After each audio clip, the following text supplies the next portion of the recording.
Kembali lagi kita akan bertemu dalam kegiatan BDR kali ini. Sebelum kita mulai kegiatan pembelajaran kita pada pagi hari ini, teacher tetap mengingatkan kita untuk memperhatikan protokol kesehatan, tetap menjaga jarak, tetap mencuci tangan, tetap menggunakan masker, dan menjauhi kerumunan. Baik, anak-anak sekalian, sebelum kita mulai kegiatan belajar kita, sama aja kita untuk menyiapkan hati dan batin kita dengan sikap kita untuk berdoa. Dalam nama Bapa dan Putra dan Roh Kudus. Amin. Al-Bapa yang Maha Baik, puji dan syukur kami panjatkan kehadirat-Mu atas berkat, rahmat dan kasih-Mu yang besar. Engkau masih setia melindungi kami dalam melakukan segala kegiatan kami setiap hari. Ya Tuhan, sebentar lagi kami akan melakukan kegiatan kami, kegiatan pembelajaran dari rumah.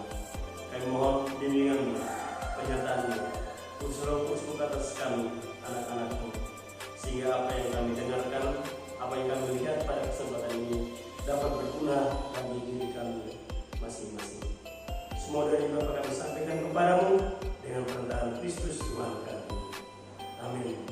Dalam nama Bapa dan Putra dan Roh Kudus. Amin. Oke, baik anak-anak sekalian, fokuskan perhatiannya ke sini karena kita akan mulai materi kita. Kita masih pada tema yang sama, yaitu tema 1, selamatkan makhluk hidup, dan subtema 1, tumbuhan sahabat. Pada hari ini kita akan melakukan kegiatan pembelajaran 2. Baik anak-anak sekalian, pada hari ini kita akan belajar tematik. Ada 2 pembelajaran dalam tematik ini. Yang pertama ada buatan PPKN dan yang kedua ada buatan SBDP. Materi dalam buatan PPKN yang pertama, menganalisis penerapan nilai-nilai Pancasila dalam kehidupan sehari-hari. Yang kedua, menyajikan hasil analisis pelaksanaan nilai-nilai Pancasila dalam kehidupan sehari-hari. Nah, ini berarti menyangkut dengan penerapan daripada nilai-nilai Pancasila dari 5 sila dalam kehidupan kita setiap hari. Yang berikut untuk muatan SBDP adalah kita membuat patung. Nah, setelah kita melihat dan ada video pembelajarannya cara membuat patung, nanti kamu diminta untuk setelah selesai pembelajaran ini mempraktikkannya di rumah dan dapat membuat patung. Nah, baik anak-anak sekalian, sekarang kita lihat menyangkut dengan karakteristik pembelajaran kita pada hari ini. Jadi karakteristik pembelajaran kita pada pembelajaran kali ini yaitu peduli. Peduli di sini berarti kita peduli terhadap lingkungan, peduli terhadap sesama kita, peduli terhadap situasi yang terjadi saat ini, yaitu dalam kondisi kita diserang wabah virus corona. Jadi kita diminta untuk selalu peduli dengan orang lain, peduli dengan lingkungan, dan peduli dengan sesama kita. Ini adalah simbol-simbol daripada Pancasila. Tentu anak-anakku sekalian sudah pernah belajar di kelas 1 atau kelas 2 menyangkut simbol-simbol ini. Nah, di kelas 6 ini kita hanya mengulangi kembali materi-materi yang sudah kita dapat pada kelas-kelas sebelumnya. Nah, sekarang perhatikan baik-baik. Di sana ada lambang negara kita, yaitu burung Garuda, orang lain.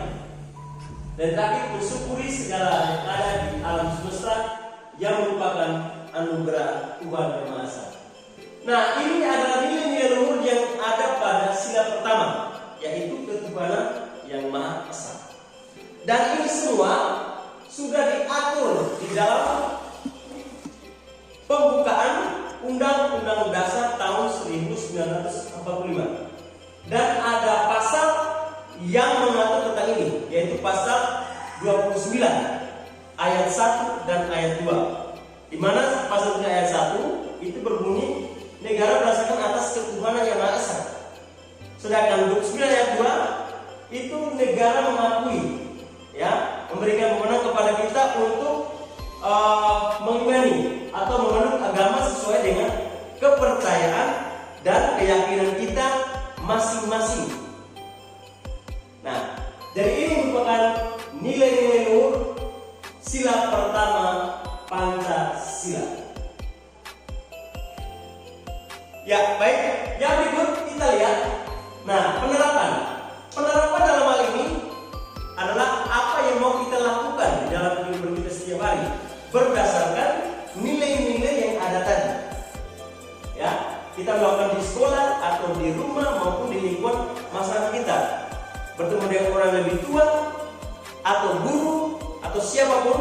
Nah, itu yang merupakan penerapan di dalam lingkungan hidup kita. Nah, yang berikut, percaya serta takut pada Tuhan Yang Maha Esa sesuai dengan agama serta kepercayaan masing-masing. Nah, percaya di sini ini berarti sesuai dengan keyakinan kita, ya. Kalau kita yang pasti kita di sini di kelas kita pasti ada yang memiliki perbedaan keyakinan. Dalam hal ini perbedaan agama. Nah, walaupun berbeda daripada agama ini, tapi kita harus memiliki sikap toleransi. Toleransi itu berarti kita mau menghargai teman atau orang yang memiliki keyakinan yang berbeda dengan kita. Yang kedua, kita menghormati dan bekerja sama antara pemeluk agama. Negara tidak pernah mengajarkan kepada kita, misalnya pemeluk agama yang satu dengan yang lain saling baku musuh atau saling baku pukul atau mengklaim bahwa agamanya yang paling baik. Negara tidak pernah mengajarkan itu. Atau kitab suci, Al-Quran maupun Alkitab tidak pernah mengajarkan seperti itu. Jadi kita semua harus saling menghormati antara pemeluk agama satu dengan yang lain. Yang berikut, saling menghormati kebebasan dalam menjalankan ibadah.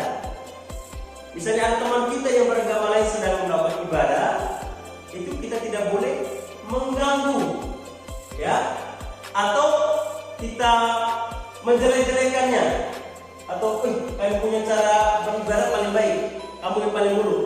Ya, kita tidak boleh melakukan seperti itu. Malah kita harus mendukung, ya. Atau misalnya kita sedang bermain, misalnya ada yang mau beribadah atau mau berdoa, berikanlah waktu untuk dia beribadah maupun berdoa. Yang kedua, mempunyai sikap toleransinya, ini sudah tadi. Ini sudah jelaskan antara agama lain itu, ya. Yang berikut, tidak bersikap rasis terhadap pemeluk agama yang berbeda kepercayaan dengan kita.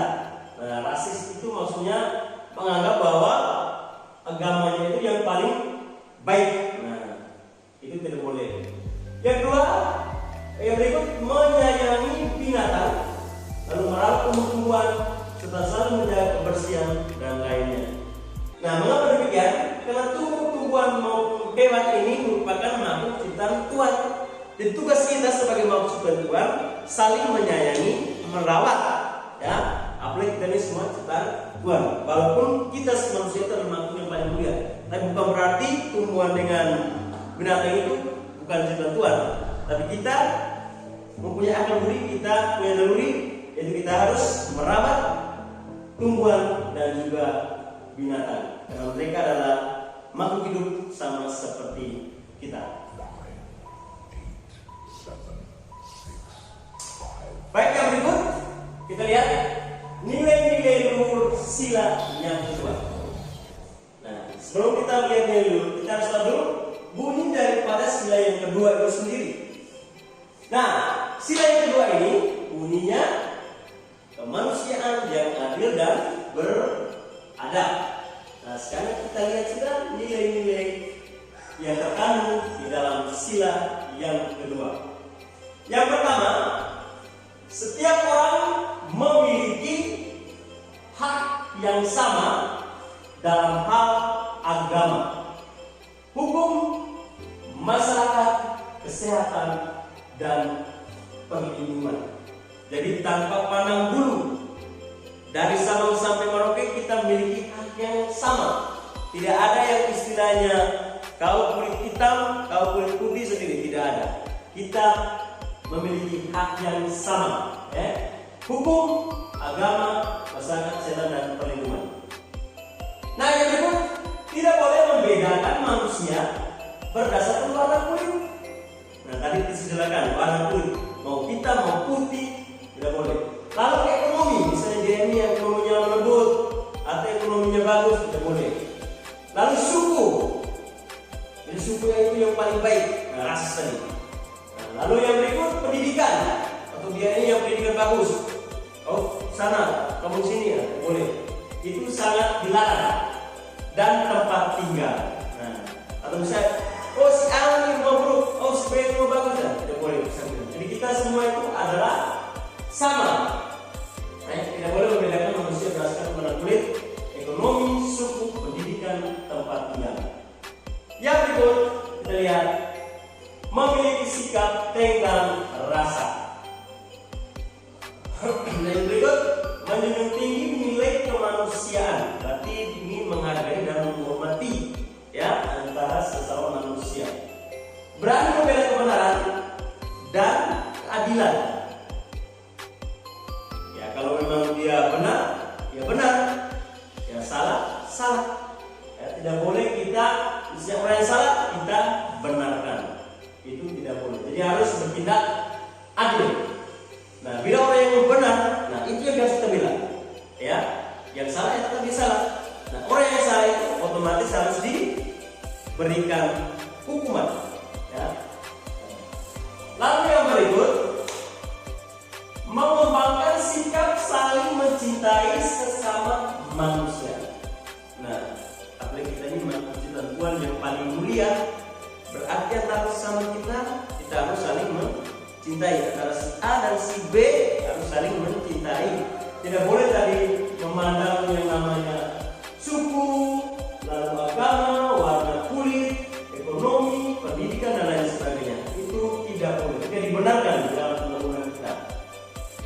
Lalu yang berikut, mengakui dan memperlakukan manusia sesuai dengan harkat dan martabatnya sebagai makhluk ciptaan Tuhan. Nah, itu sudah sebelumnya bahwa kita manusia itu adalah makhluk Tuhan yang paling mulia. Ya, jadi kita tidak boleh memperlakukan sesama kita itu seenaknya atau semena-mena, tapi kita harus menghormati harkat maupun martabat yang dimiliki oleh sesama kita. Yang berikut, mengakui persamaan derajat, persamaan hak dan kewajiban asasi setiap manusia. Dan kita semua manusia ini memiliki yang namanya hak, ya, hak, apalagi hak asasi. Itu hak yang sudah kau miliki sejak kau dalam kandungan, sudah memiliki hak asasi, sejak kau dilahirkan, ya. Dan juga kita juga memiliki kewajiban. Ya. Jadi antara hak dan kewajiban itu harus berjalan seimbang. Jadi bisa kita hanya menuntut hak, tapi kewajiban kita tidak lakukan. Sebaliknya, kalau kita menjalankan kewajiban tapi haknya kita tidak terima, jadi tidak boleh. Tapi kita harus bersama-sama, atau antara hak dan kewajiban itu harus berjalan seimbang, ya, tidak tumpang tindih. Ya, jadi itu adalah nilai-nilai luhur yang terdapat pada sila kedua Pancasila.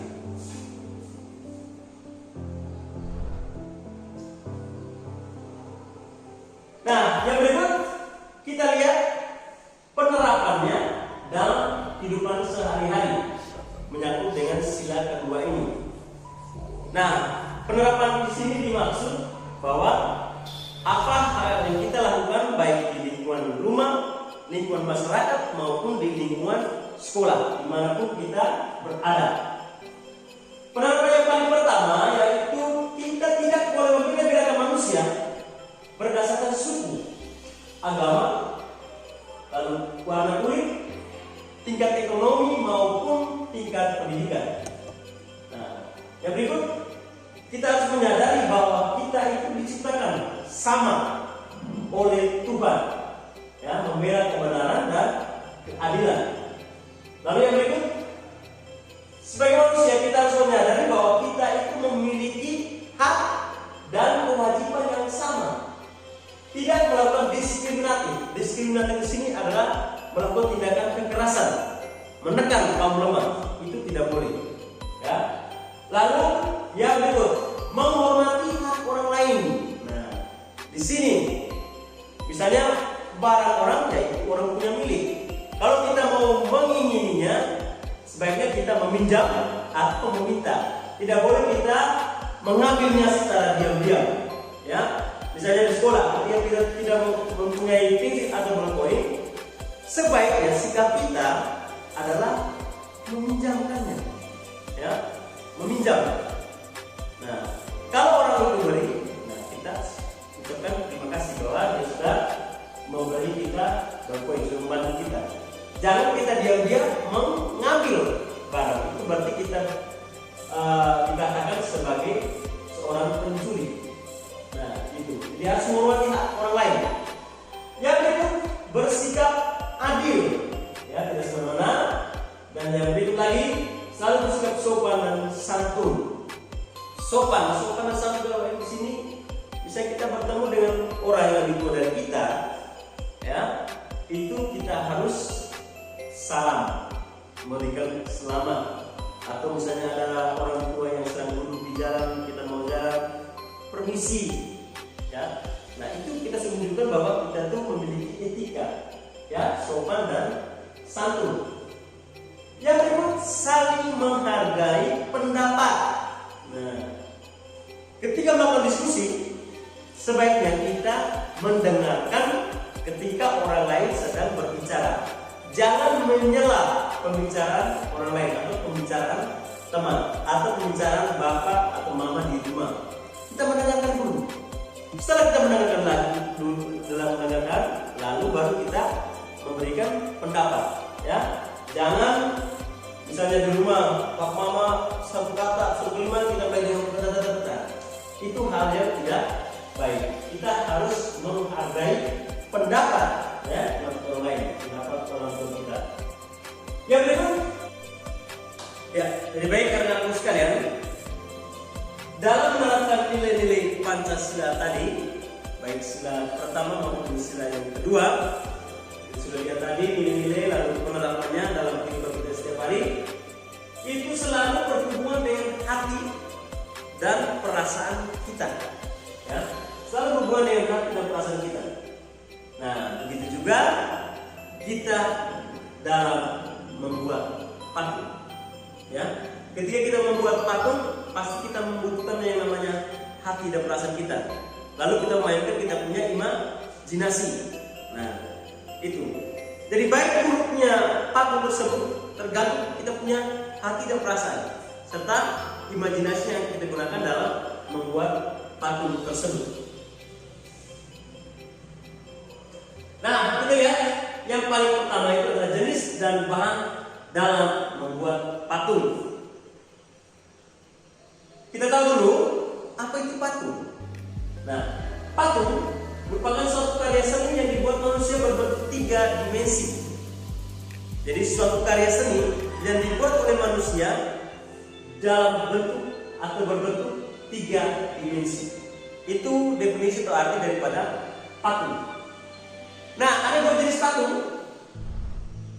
Yang paling pertama adalah patung arca, dan yang kedua adalah patung relief. Ya, ada 2 jenis patung, patung arca dan patung relief. Nah, fungsi dari patung itu sendiri adalah yang pertama, kalau patung religi, kalau patung religi itu berarti menyangkut dengan yang religi. Itu berarti berhubungan dengan rohani, ya. Itu sebagai sarana untuk beribadah dan bermakna religius. Nah, sarana untuk beribadah, ya, untuk berdoa. Nah, contoh patung religi di sini kalau kita di Kota Medan ini, misalnya patung Kristus Raja, lalu patung Bunda di Nilo. Nah, itu merupakan jenis patung. Yang kedua, fungsi dari patung monumen. Nah, kalau patung monumen ini itu untuk mengenang jasa pahlawan atau peristiwa bersejarah suatu bangsa. Nah, di sini juga ada patung monumen. Itu misalnya patung Teka Iku, ya. Nah, itu merupakan patung monumen. Itu yang Teka Iku yang berkuda itu, ya. Lalu ada patung ucapan selamat datang memasuki Kota Medan. Itu juga patung monumen. Lalu yang berikut, patung arsitektur. Nah, patung ini berfungsi sebagai pelengkap konstruksi bangunan. Ya, sebagai pelengkap konstruksi bangunan. Berikut, ada patung dekorasi. Nah, patung dekorasi ini adalah sebagai penghias bangunan, taman atau tempat lainnya. Lalu berikut, ada patung seni. Itu hanya untuk dinikmati keindahan bentuknya. Nah, ya, jadi itu adalah fungsi daripada patung. Ada patung religi, patung monumen, lalu patung arsitektur, patung dekorasi, dan ada patung seni. Nah, kalau kita lihat berdasarkan bentuknya, patung itu dibedakan atas dua jenis, yaitu bentuk figuratif, yaitu bentuk patung yang realis atau nyata, figuratif. Jadi bentuk patung yang nyata seperti manusia, hewan, dan tumbuhan. Sedangkan kalau bentuk non figuratif, yaitu bentuk patung abstrak, seperti menampilkan bentuk garis, lengkungan, bulatan, atau memanjang. Nah, jadi itu berdasarkan bentuknya ada patung figuratif dan yang kedua ada patung non figuratif.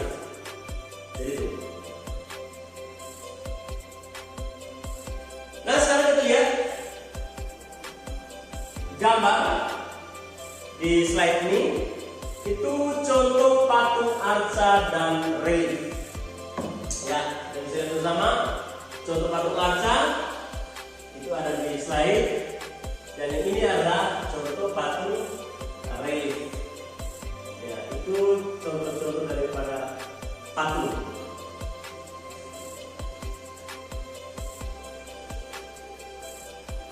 Yang berikut, kita lihat bahan-bahan dalam pembuatan patung. Ada 3 jenis bahan dalam pembuatan patung, yaitu ada bahan lunak, ada semi lunak, dan ada yang berbahan keras. Nah, kalau berbahan lunak itu material yang empuk dan lentur, sehingga mudah sekali kita untuk membentuk dari bahan lunak tersebut. Nah, contoh dalam buat patung dalam bahan lunak itu adalah lilin bisa, lalu tanah liat, ada sabun, play doh, dan lain-lain. Ya, bisa lilin plastisin, tanah liat. Nah, itu bisa kita gunakan sebagai bentuk bahan lunak. Kenapa? Karena dia mudah sekali kita bentuk. Lalu kalau bahan semi lunak, itu bahan yang memiliki sifat fisik keras, sehingga membutuhkan peralatan untuk membentuk. Contoh, kayu randu, lalu ada kayu mahoni, ya, semi lunak. Jadi kita membutuhkan peralatan untuk dapat membentuk dari bahan-bahan semi lunak tersebut. Nah, yang kedua adalah bahan keras. Nah, bahan keras ini bahan yang memiliki sifat fisiknya keras, sehingga membutuhkan peralatan untuk membentuk. Jadi sama seperti bahan yang semi lunak tadi, ya. Nah, contoh batu dan kayu. Nah, ada kayu jati, kayu sonokeli, kayu uling, Dan masih banyak kayu-kayu lain yang bisa dibentuk dari bahan keras tadi. Nah, kalau dari batu contoh ada batu padas, ada batu granit, batu tualang, atau batu marmer. Dan jenis-jenis batu ini adalah batu yang bisa dibentuk dari bahan keras tadi. Nah, untuk lebih jelasnya nanti kita akan melihat video ya pembuatan paku ini. Nah, video pembuatan paku nanti kita akan kirimkan di dalam grup. Nah, kemudian nanti kamu saksikan video tersebut dan teacher akan menugaskan kalian untuk membuat patung dari bahan lunak. Nah, dari bahan lunak nanti akan dikumpulkan di sekolah untuk teacher berikan nilai. Ya, baik anak-anakku sekalian. Jadi hari ini kita sudah mempelajari materi tentang buat patung dengan nilai-nilai Pancasila, yaitu sila pertama dan sila kedua. Jadi terharap simak baik-baik video pembelajaran ini sehingga dapat mengerjakan tugas yang teacher berikan nanti dalam bentuk post test. Ya, baik, itu saja anak-anakku sekalian. Jadi kegiatan pembelajaran kita hari ini cukup sampai di sini dulu. Teacher tetap mengharapkan kalian semua untuk tetap perhatikan protokol kesehatan, lalu tetap belajar di rumah dengan semangat. Carilah sumber-sumber yang bermanfaat untuk kalian bisa belajar di rumah. Dan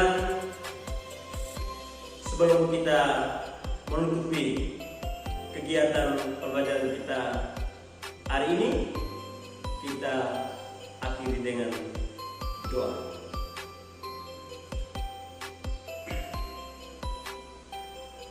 Dalam nama Bapa dan Putra dan Roh Kudus. Ya Bapa dalam keadaan surga, terima kasih untuk telah mendampingi kami, membimbing kami dalam proses pembelajaran hari ini. Terima kasih pula untuk telah memberikan kami kesehatan yang baik dari kami masing-masing.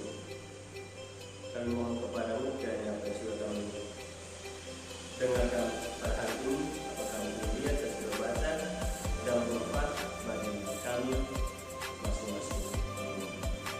Semoga ini Bapak kami